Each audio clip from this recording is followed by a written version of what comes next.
Law of thermodynamics की अलग अलग स्टेटमेंट्स हैं, राइट।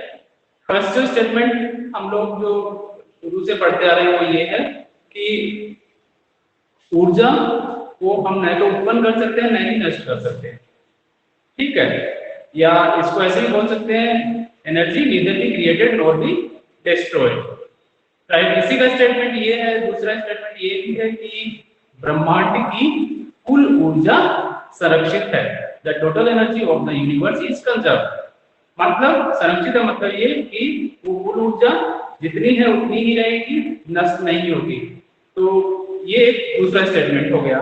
तीसरा स्टेटमेंट इसी को ऐसे बोल सकते हैं कि यदि ऊर्जा की एक रूप में हानि होती है तो वो दूसरे रूप में उत्पन्न हो जाती है, उतनी ही ऊर्जा दूसरे रूप में उत्पन्न हो जाती है। जैसे हम लोग अपने डेली लाइफ में देखते हैं कि हम लोगों के घर में इलेक्ट्रिसिटी आती है। Electricity is also a form of energy.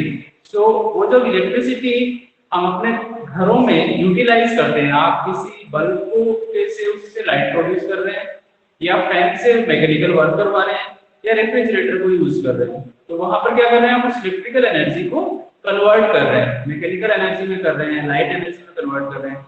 So electrical energy जब डिस्ट्रॉय होगी या जब यूटिलाइज होगी तो वो दूसरे रूप में उत्पन्न हो जाती है। तो ये इसके अलग अलग स्टेटमेंट है। मैथमेटिकल फॉर्म भी आप लोगों ने इसका पढ़ा, dE is equal to Q plus W। Now ये Q प्लस माइनस दोनों हो सकता है, राइट। ये आप लोग जानते होंगे Q भी हो सकता है प्लस माइनस, बट जो कन्वेंशनल मेथड है उसमें हम इसको ऐसे लिखते हैं, Q minus W, dE is equal to Q minus W। What is dE? dE is the change in dE के थ्रू रिप्रेजेंट किया है। Q आप जानते हैं हीट है, और W वह परफॉर्म बाय द सिस्टम, ठीक है, इसीलिए हमने इसका माइनस साइन दिया है। हो गया इसका mathematical statement of first law of thermodynamics. अब हमारे पास में अलग अलग टाइप के सिस्टम्स हैं, अलग अलग टाइप की कंडीशंस हैं। उन कंडीशंस में और उन सिस्टम्स के लिए फर्स्ट लॉ उसकी बात हम लोग करते हैं। जैसे फर्स्ट जो कंडीशन है वो ये है कि if we are talking about the first law of thermodynamics for an adiabatic system, मतलब आप एक रुद्धोष्म प्रक्रम के बारे में बात कर रहे हैं। ये रुद्धोष्म प्रक्रम क्या होगा? ये आइसोलेटेड सिस्टम होगा। आइसोलेटेड सिस्टम मतलब ऐसा सिस्टम जिसमें ना तो पदार्थ मैटर और ना ही ऊष्मा का आदान प्रदान हो सकता है। मतलब ऐसा सिस्टम होगा जिसमें कि ना तो पदार्थ जाएगा और ना ही ऊष्मा। तो इसके केस में क्या होगा, ऊष्मा का जो मान होगा यहाँ पर dQ, मतलब प्रारंभिक अवस्था से अंतिम अवस्था, जहां से हमने स्टडी शुरू किया ऊष्मा की मात्रा का, और जहां पर अपना सिस्टम कंप्लीट हो गया, वो उसकी वैल्यू क्या हो जाएगी, dQ is equal to 0, right. d क्या है यहाँ पर, ये प्रारंभिक और अंतिम आंतरिक ऊर्जा का डिफरेंस है। It is the difference between the initial and the final internal energy, right? And how will we get this difference if we change these two quantities, right? Either Q or W or both, ठीक है। या तो हम Q का मान परिवर्तित करें या W का मान परिवर्तित करें। तो Q का मान परिवर्तित होगा तो वो भी प्रारंभिक अवस्था में अलग होगा, अंतिम अवस्था में अलग होगा। तो वो जो परिवर्तन आएगा उसको हम रिप्रेजेंट करेंगे किससे, dQ के द्वारा। सो रुद्धोष्म प्रक्रम के लिए dQ का मान क्या होगा, 0 हो जाएगा, क्योंकि यहाँ पर ऊष्मा का कोई आदान प्रदान नहीं हो रहा है। इस प्रकार के सिस्टम में no exchange of heat take place. Heat का कोई एक्सचेंज यहाँ पर नहीं हो रहा है। तो dQ का मान क्या होगा, 0। और जब dQ का मान 0 होगा तो d इक्वल टू क्या हो जाएगा, W और dW। राइट। मतलब जो आंतरिक ऊर्जा है वही परिवर्तित होगी किसके द्वारा, कार्य के द्वारा। ठीक है, यदि सिस्टम कार्य करेगा तो आंतरिक ऊर्जा में कमी आएगी, और यदि सिस्टम पर कार्य होगा तो आंतरिक ऊर्जा में वृद्धि होगी। ये तो हो गई पहली शर्त।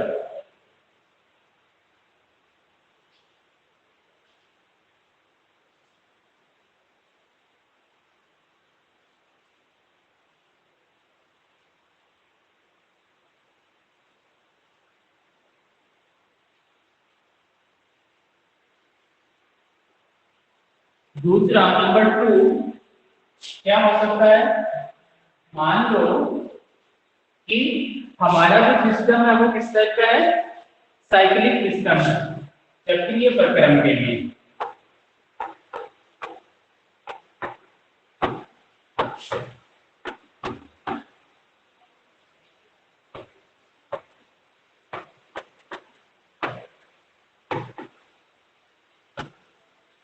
साइक्लिक सिस्टम के लिए क्या होता है, साइक्लिक सिस्टम के लिए Q का मान 0 होगा, dQ का मान 0 होगा, या फिर dW का मान 0 होगा, या dE का, इनमें से किसका मान 0 होगा? आप में से कोई एक बताने की कोशिश करेंगे। जो चक्रीय प्रक्रम होते हैं उनके लिए इन तीनों में से किसी एक का मान 0 होता है। किसका होगा, कौन बताएगा इसका आंसर? डी का। हाँ, दोबारा से रिपीट करो बेटा एक बार। डी का सर। वेरी गुड, डीई का मान 0 होगा। डीक्यू और डीडब्ल्यू का मान चक्रीय प्रक्रम के लिए 0 नहीं हो सकता। इसको हम इस टाइप से लिखते हैं, ये जो मैंने साइकिल बनाया है ये रिप्रेजेंट करता है इसको, साइक्लिक सिस्टम को।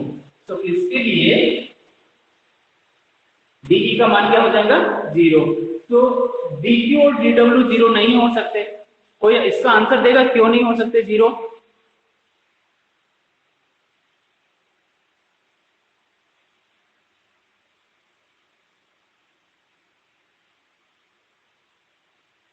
क्योंकि ये दोनों हैं पांच फंक्शन।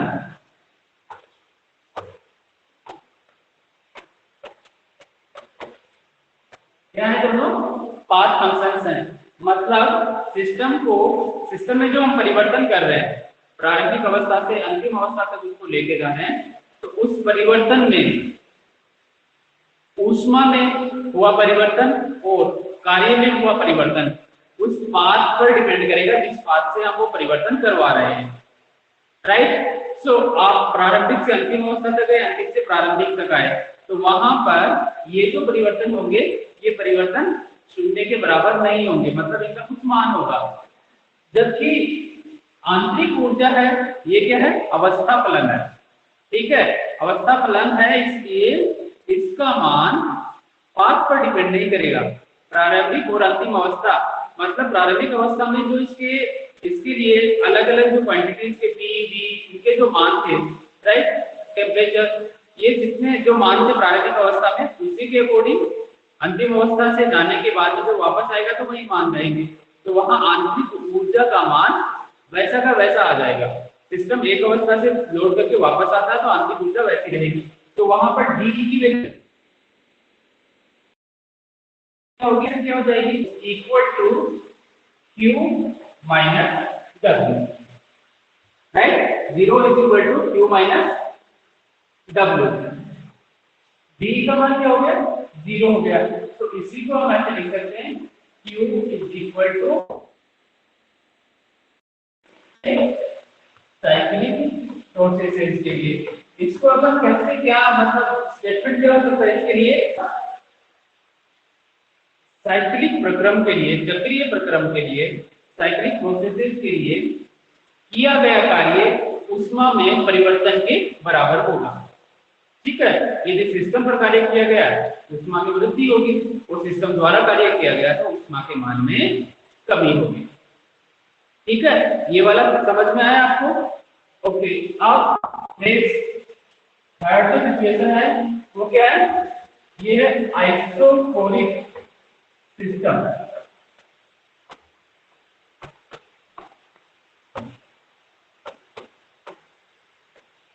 आइसोकोरिक मतलब सम आयतनी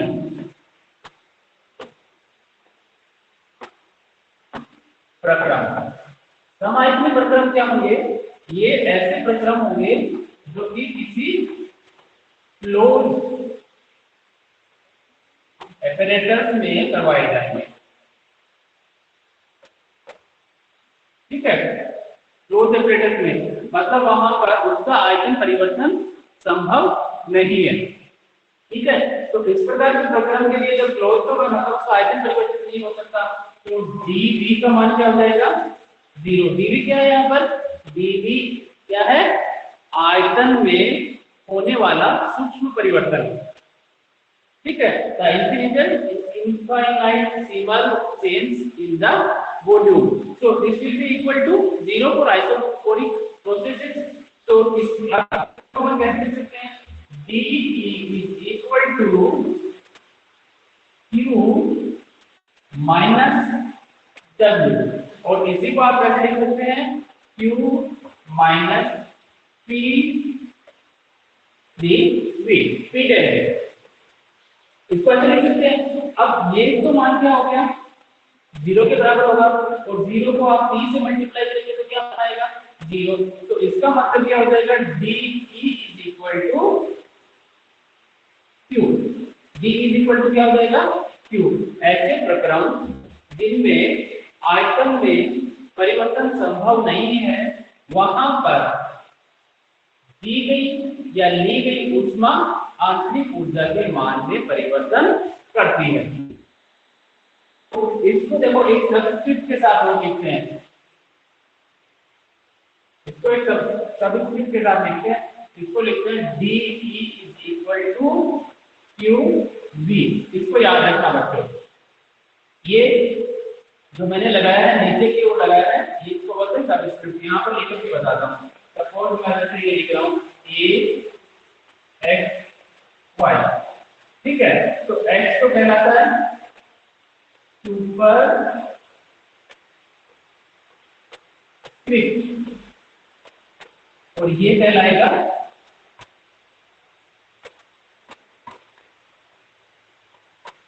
सबस्क्रिप्ट। ठीक है, सुपर स्क्रिप्ट और सबस्क्रिप्ट। तो मैंने यहाँ पर D इक्वल टू QV लिखा है। ठीक है, इसका अर्थ क्या हो गया? इसका अर्थ ये हो गया कि V के मान में कोई परिवर्तन नहीं है, V इज कांस्टेंट।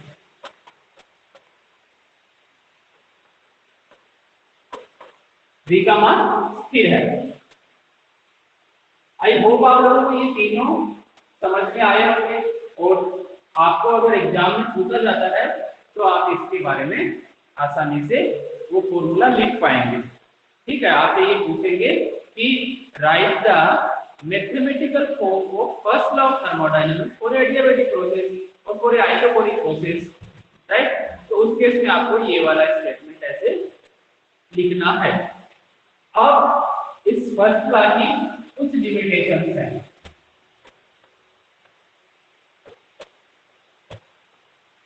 कमियां हैं, मतलब आप ये कह सकते हैं कि limitations of first law of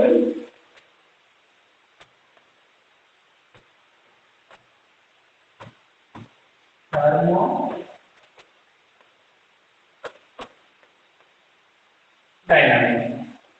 limitations of first law of thermodynamics, इसकी कुछ कमियां हैं। कौन कौन सी कमियां हैं? पहली कमी ये है कि फर्स्ट लॉ ऑफ थर्मोडायनामिक्स किसी भी प्रक्रिया के बारे में, उसके स्वतः होने के बारे में कोई प्रेडिक्शन नहीं करता है कि मतलब कोई प्रक्रिया अपने आप से हो पाएगी या नहीं हो पाएगी। जो कि आप इलेक्ट्रोकेमिस्ट्री में पढ़ते हैं, डेल जी का मान आप वहां पर चेक करते हैं। आप लोगों ने या तो पढ़ा होगा या नेक्स्ट क्लास में फाइनल ईयर में पढ़ेंगे इलेक्ट्रोकेमिस्ट्री। हालांकि 11th 12th में आप लोगों ने जरूर पढ़ा होगा, वहां पर डेल जी के बारे में आपने पढ़ा है। ठीक है, Gibbs free energy. Gibbs free energy अगर नेगेटिव आ रही है तो आप बोलेंगे कि ये प्रोसेस है, ये स्पॉन्टेनियस है, मतलब स्वतः होगी ये वाली प्रक्रिया। और नहीं होती है, तो यहाँ पर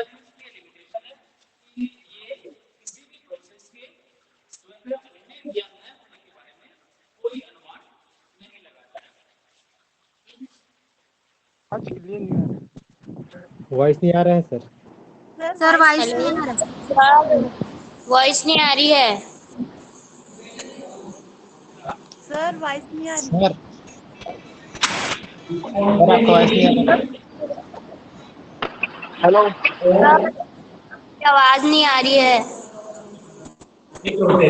yes please repeat, please repeat. Sir आपकी आवाज नहीं आ रही। आवाज तो बेटा अभी बारिश हो रही है बहन से बाहर, और मैं अगर विंडोज को बंद कर देता हूँ, एक बार करके देखता हूँ तो आवाज गूंजेगी मेरी, फिर और ज्यादा प्रॉब्लम होगी आप लोगों को। ओके, ठीक है सर। मैंने जो बोला है इसके बारे में वो आपको सुनाई दिया क्या? No sir. नहीं, अभी भी सुनाई नहीं दे रहा? अभी दे रही है सर। ये तो चलो मैं रिपीट करता हूँ। जो थर्मोडायनेमिक्स का पहला नियम है, पहला रूल है, वो किसी प्रक्रिया के स्वतः होने के बारे में जानकारी नहीं देता। ठीक है, स्पॉन्टेनियटी के बारे में जानकारी नहीं देता, कि मतलब वो स्वतः स्फूर्त वो प्रक्रिया होगी या नहीं होगी, ये इसकी लिमिटेशन है। इलेक्ट्रोकेमिस्ट्री इसके बारे में बता देती है कि कोई प्रक्रिया स्वतः होगी या नहीं, वो किसके मान के आधार पर? डेल जी के मान के आधार पर। परंतु थर्मोडायनेमिक्स इसके बारे में नहीं बताती है। दूसरा, ये ऊष्मा के प्रवाह की दिशा नहीं बताता है। जो फर्स्ट लॉ ऑफ थर्मोडायनेमिक्स है ये नहीं बताएगा कि ऊष्मा के प्रवाह की दिशा क्या होगी। आपको दूसरे जो पैरामीटर्स हैं, वर्क और इंटरनल एनर्जी, उसके आधार पर ये पता करना पड़ेगा कि ऊष्मा का प्रवाह किस दिशा में हुआ है, सिस्टम से सराउंडिंग की ओर हुआ है या फिर सराउंडिंग से सिस्टम की ओर हुआ है। राइट? ये सुनाई दिया मेरा statement? Yes hello? Sir. Yes sir. Yes sir.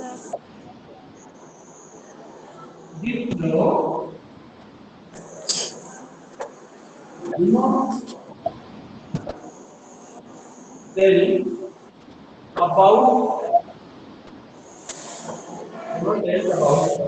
the direction of flow of heat, ये इसकी दूसरी है। ओके, अब इसके अलावा एक लिमिटेशन हो रहा है, उसको मैं बोलता हूं पहले।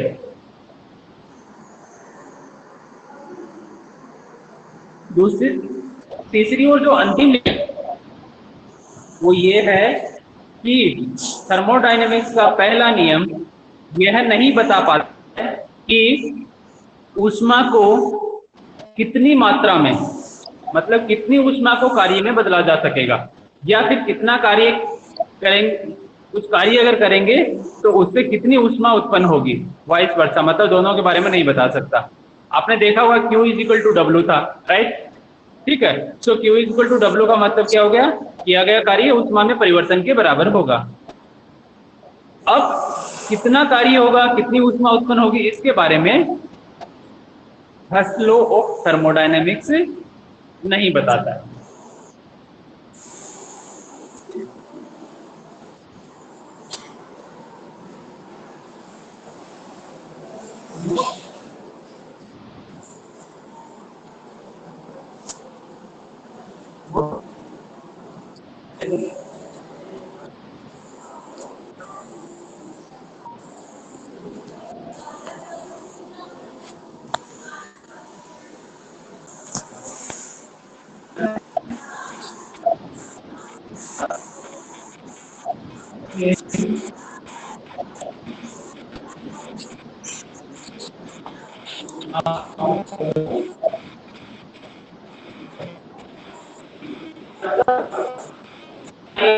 हेलो, आवाज नहीं आ रही। सर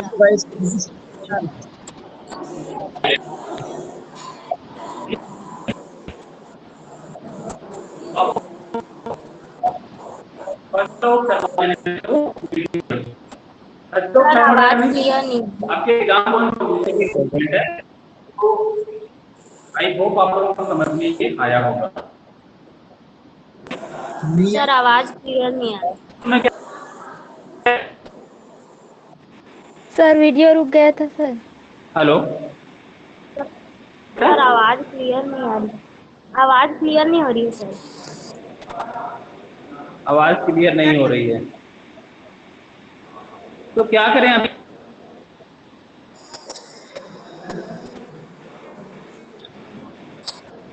बारिश तो हो गई है।